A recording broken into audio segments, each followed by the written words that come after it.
പയ്യന്നൂരിലും തളിപ്പറമ്പിലും കർശന അച്ചടക്ക നടപടികൾ ഒഴിവാക്കാൻ CPM. ഇരു മണ്ഡലങ്ങളിലും സ്ഥാനാർത്ഥി നിർണയത്തിൽ വീഴ്ച പറ്റിയെന്ന് പാർട്ടി തന്നെ സമ്മതിച്ച സാഹചര്യത്തിലാണ് നടപടികൾ മയപ്പെടുത്തുന്നത്. പാർട്ടിയിൽ നിന്ന് പുറത്താക്കുന്നത് പോലുള്ള നടപടികൾ വേണ്ടെന്നാണ് നേതൃതലത്തിലെ ധാരണ.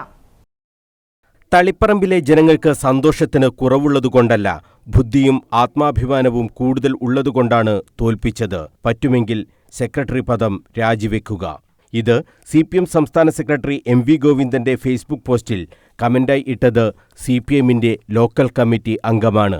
കൂവേരി ലോക്കൽ കമ്മിറ്റി അംഗം ഷൈജു ചാലപ്പുറത്തിന്റെ ഈ കമന്റ് പാർട്ടിയിൽ വലിയ ചർച്ചയായി. കഴിഞ്ഞ ദിവസം കൂവേരി ലോക്കൽ കമ്മിറ്റി യോഗം ചേർന്നപ്പോൾ കമന്റ് പിൻവലിക്കാനും തെറ്റ് ഏറ്റുപറയാനുമായിരുന്നു പാർട്ടി നേതാക്കളുടെ നിർദ്ദേശം. എന്നാൽ പറഞ്ഞതിൽ താൻ ഉറച്ചു നിൽക്കുന്നു എന്നാണ് ഷൈജു ലോക്കൽ കമ്മിറ്റി യോഗത്തിൽ പറഞ്ഞത്.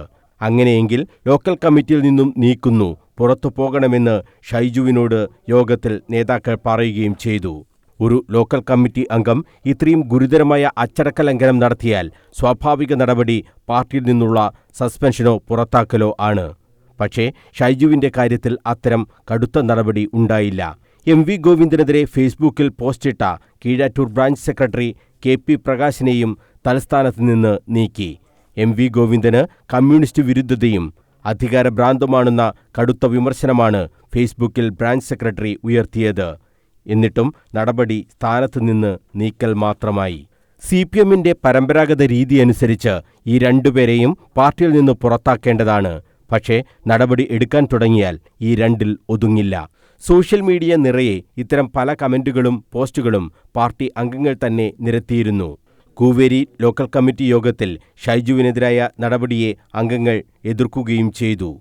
ഒരു ലോക്കൽ കമ്മിറ്റി അംഗം യോഗത്തിൽ നിന്ന് ഇറങ്ങിപ്പോവുകയും ചെയ്തു.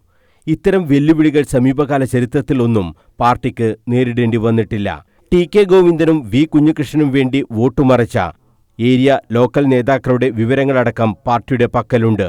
പക്ഷേ അതിലും നടപടി ഉടൻ ഉണ്ടാകില്ല. സ്ഥാനാർത്ഥി നിർണയ രീതിയെയാണ് അംഗങ്ങൾ തുറന്ന് എതിർത്തത്. ആ സ്ഥാനാർത്ഥി നിർണയം തെറ്റായിപ്പോയി എന്ന് പാർട്ടി പരസ്യ നിലപാടും എടുത്തതാണ്. തെറ്റായ തീരുമാനത്തെയാണ് അംഗങ്ങൾ ചോദ്യം ചെയ്തത് എന്ന് സാരം. പാർട്ടി അംഗങ്ങൾക്കെതിരെ നടപടി എടുത്ത് പുറത്താക്കിയാൽ അത് വൻ പൊട്ടിത്തെറിയാണ് ഉണ്ടാക്കുകയെന്ന ഭയം നേതൃത്വത്തിനുണ്ട്. അതുകൊണ്ടുതന്നെ കൂടുതൽ നടപടികൾ ഉണ്ടാകാനും ഇടയില്ല. എന്നാൽ പയ്യന്നൂർ ഏരിയ കമ്മിറ്റിയിൽ ഉൾപ്പെടെ വലിയ മാറ്റങ്ങൾ ഉണ്ടാകും. ഇതേക്കുറിച്ച് പാർട്ടിയിൽ ചർച്ചകളും ആരംഭിച്ചിട്ടുണ്ട്. മനോജ് മയ്യിൽ, കണ്ണൂർ വിഷൻ.